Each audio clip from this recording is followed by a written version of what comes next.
What does legitimate paranormal evidence actually look like? Walk us through how you collect it, preserve it, and verify it. Sure.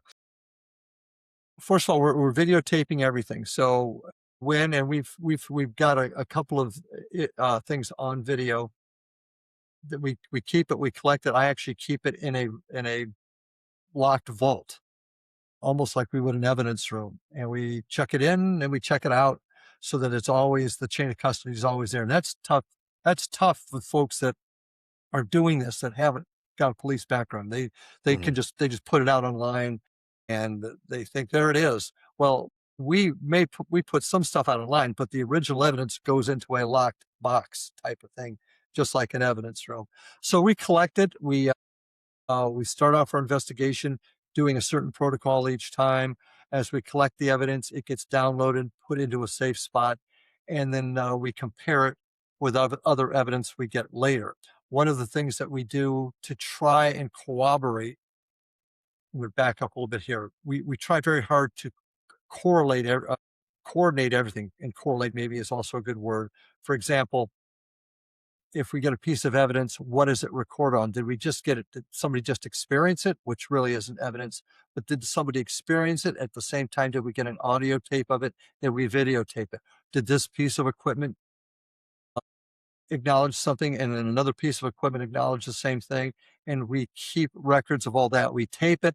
I have a person taking notes just like you would at a crime scene, an entry log and stuff like that. Who's where at what time, what is heard. We then have the video evidence. So that's how we keep it.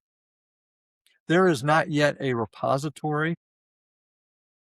There's a lot of talk of it, but it's never been successfully done nationally where people can put evidence and people can share evidence, much like our NCIC type of thing, where we can share information back and forth. That just is not something that's happening, which is a sad thing as far as we're concerned. And that's how we keep it. Right now, we keep it for ourselves and we share it with others as we can. But it's all locked up. It's not accessible to anybody but me and my lockbox, actually. Right, right. So I believe there's other retired law enforcement officers throughout the country that are doing similar work as what you're doing.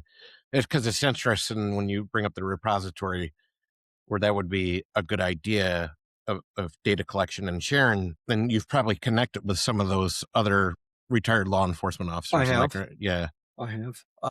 Why haven't we done it? Mostly because of money. You got to have a place to do it. You've got to have a website with the storage that you can put the data Mm, into, and mhm. somebody's got to pay for it. And I actually tried to do that several years ago, but I just couldn't get the interest in it. See, there's two types of individuals that do this, very simply put. There's the researcher, which I would like to consider my team and I, we're researching this. We're trying to find out what the phenomenon is. And then there's what I call the thrill seekers. And there's nothing wrong with that. Why do people jump out of a perfectly good airplane with a parachute? To have a thrill. I would never do it, but people do it. So for folks to go out and experience this for the thrill of it, I get it. I don't have an issue with it. But we've got to get enough folks that are wanting to research the phenomenon that we begin to come up with a way of sharing it with each other. I go back to the homicide analogy I gave them a few minutes ago. We're going to we investigate a homicide basically the same way wherever you are, minus some different rules and procedures, but it's essentially the same way. We've got to get to the point where we are doing it the same way. So when we get that repository, I get some evidence down here in Vero. You get some evidence up there in your spot in New York. And because the moon phase was the same on the two pieces of evidence, the temperature is the same in our two different spots, time of year, different things that we'll collect.